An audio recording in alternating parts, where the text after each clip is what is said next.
Hi friends, இன்றைக்கி நம்ம பார்க்க போகிறது காய்கறி சட்னி தான். சட்னிக்கு தேவையான பொருள் வெங்காயம், தக்காளி, கேரட், முட்டைகோசு, பச்சை மிளகாய், இஞ்சி, கருவேப்பிலை, எண்ணெய், கடுகு, வெங்காயம் போட்டுக்கலாம்,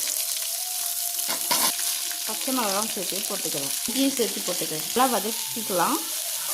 முட்டைகோசு சேர்த்துக்கிறேன்.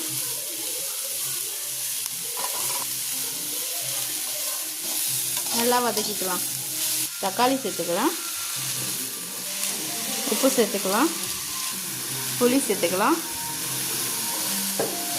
நல்லா வதக்கிக்கலாம். ரொம்ப ஹெல்த்தியான சட்னி இது. டேஸ்ட்டு செம்ம சூப்பராக இருக்கும். இட்லி, தோசை, சப்பாத்தி இந்த சட்னி செம்ம டேஸ்ட்டாக இருக்கும். லாஸ்ட்டாக கருவேப்பிலை சேர்த்துக்கலாம். இப்போ ஆற வச்சுக்கலாம். சட்னியை அரைச்சிட்டு வந்துடலாம். டேஸ்டியான ஹெல்த்தியான சட்னி ரெடி ஆயிடுச்சு. சாப்பிட்லாம்.